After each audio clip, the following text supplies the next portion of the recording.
Assalamualaikum warahmatullahi wabarakatuh. Selamat pagi buat teman-teman.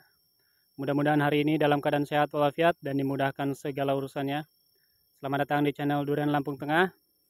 Dan alhamdulillah hari ini kita sudah berada di Loh Jinawi Farm untuk silaturahim dan banyak belajar. Untuk kebunnya sendiri ini berada di Desa Kalibungu, Kecamatan Kelirjo, Kabupaten Lampung Tengah. Untuk luas lahan kurang lebih sekitar 1,5 hektar. Mulai dari oci, kemudian ada bawor, super tembaga, cumasi atau namlung, dan juga ada kanikop dan musangking. Nah, jadi kita berada sekarang di blok yang paling utara, yang atas, yang masih usia sekitar 5-6 bulan kalau tidak salah. Nah, jadi di video sebelumnya kita sudah berbagi seputar bagaimana menyiasati biaya dalam berkebun durian, artinya untuk perawatan durian yang tidak memakan biaya sedikit. Jadi kita coba bagikan berbagai tips bagaimana cara menyiasatinya. Dan untuk hari ini kita coba akan bagikan ataupun berbagi seputar tentang jenis atau varietas durian yang cocok untuk dikebunkan atau ditanam secara luas. Karena mengingat masih ada teman-teman mungkin yang masih istilahnya menanam durian tapi tidak tahu jenis durian yang ditanam, padahal dengan kondisi yang sudah besar mungkin atau sudah berbuah, hasil buah yang didapatkan tidak begitu maksimal. Nah, jadi mudah-mudahan dengan tema kali ini bisa sedikit membantu teman-teman yang mungkin masih bingung atau baru ingin memulai menanam durian, baik untuk di sekitar rumah ataupun secara luas atau secara kebun. Nah, jadi perihal apa saja yang perlu diperhatikan? Jadi kita sambil lihat-lihat yang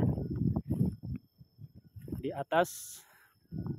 Nah, jadi perihal yang pertama yaitu tanamlah jenis durian atau varietas durian yang memang benar-benar habitat aslinya adalah sesuai dengan kondisi ketinggian tanah atau lokasi. Nah, sebagaimana di Loh Jinawi Farm ini saya ambil contoh lah. Untuk ketinggian tanah di Loh Jinawi Farm ini sekitar 100 sampai 150 mdpl. Jadi hampir mirip dengan di tempat saya. Jadi berarti untuk ketinggian tanahnya di sini sekitar dataran rendah, bisa dikatakan seperti itu. Nah, kemudian apa jenis durian yang memang habitat aslinya adalah dataran rendah? Kalau saya lihat di sini itu mulai dari ada oci, kemudian ada bawor, kemudian ada super tembaga, ada cumasi dan juga namlung. Cumasi atau namlung lah, yaitu durian dari Bangka. Nah, mengingat untuk untuk ketinggian tanahnya adalah dataran rendah, maka memang benar-benar harus dicari yang habitat aslinya adalah jenis durian yang memang dataran rendah. Seperti halnya yang saya sebutkan tadi, meskipun memang untuk jenis durian yang habitat aslinya dataran rendah itu cukup banyak, tapi kita ambil yang lebih familiar lah. Nah, kemudian di sini juga ada musangking. Nah, yang menarik adalah untuk musangking sendiri itu sebenarnya untuk habitat aslinya adalah dataran tinggi. Jadi sebagaimana yang pernah saya dengar informasinya dari salah satu petani durian di Medan, beliau yang pernah belajar di Malaysia sekitar 20 tahun, yang memiliki ratusan jenis durian. Beliau katakan bahwa untuk musangking itu yang di Malaysia yang ditanam untuk dataran tinggi dan dataran rendah itu kualitas yang didapatkan itu berbeda. Jadi paling tidak lebih maksimal yang dataran tinggi lah.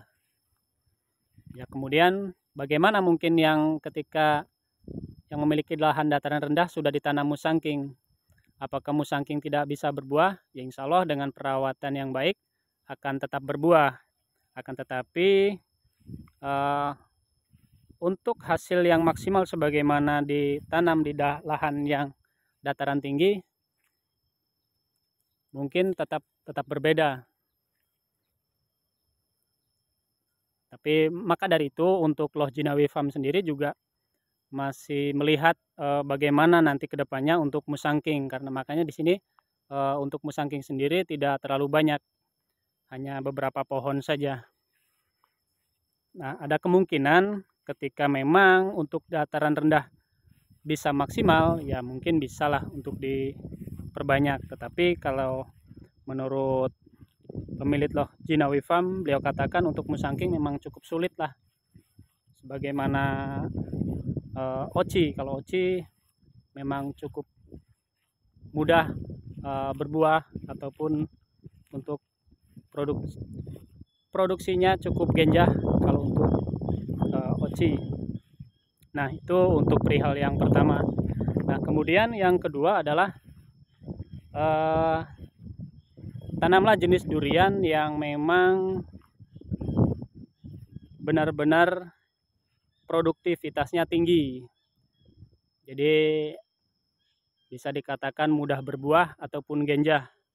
Nah, kalau saya lihat yang di sini saya ambil contoh adalah oci, kemudian ada juga bawor.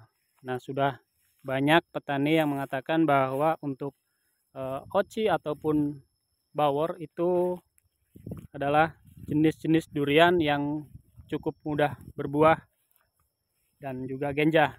Apalagi seperti halnya saya juga sebagai pemula, sangat membantu sekali ketika memang oci dan bawor itu karakternya mudah berbuah.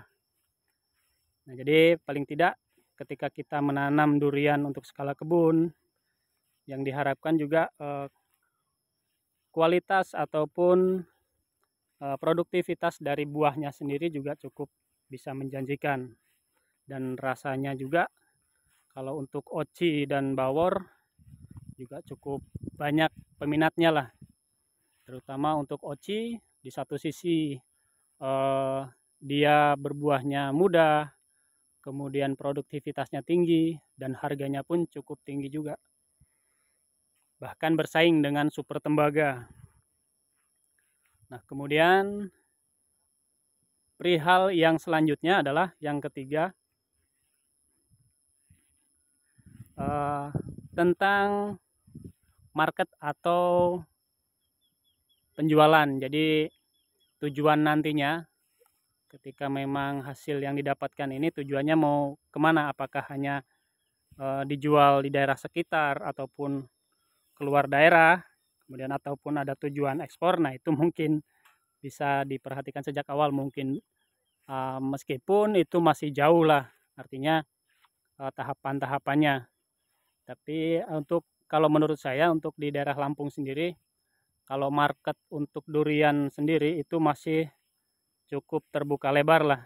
Artinya karena dengan banyaknya peminat, terlebih dari buah yang mungkin dihasilkan cukup enak mungkin, kemudian ya memuaskan lah artinya. Jadi paling tidak bisa lebih memudahkan untuk memasarkannya.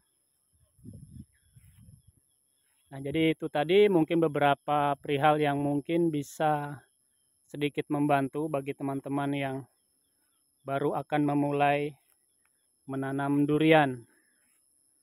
Nah, kita ambil salah satu contoh mengapa di Loh Jinawi Farm ini lebih dominan ke oci. Nah, ini dia. Ini salah satu penyebabnya. Alhamdulillah, mudah-mudahan ini benar. Ini calon bunga atau mulai muncul mata ketamnya. Dan ini sudah mulai keluar. Ada sekitar 3 pohon kurang lebih.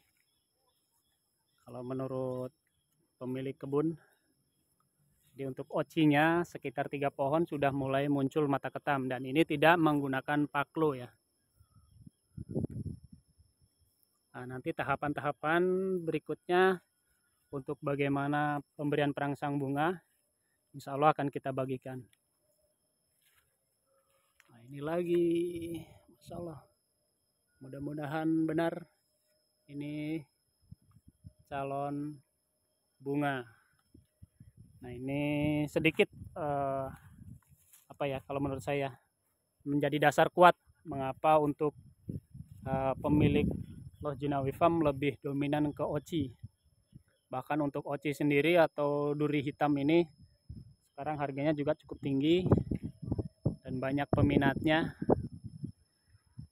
Mudah-mudahan ke depan bisa lebih maksimal lah, meskipun ini nantinya adalah buah perdana, pertama kali belajar berbuah. Usia ini kurang lebih 4 tahun sekarang.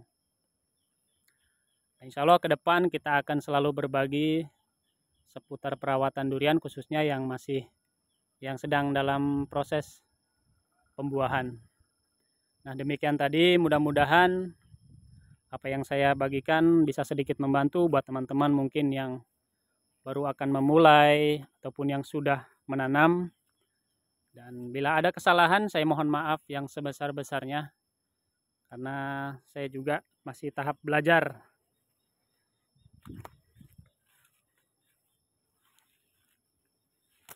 Demikian, mudah-mudahan bermanfaat.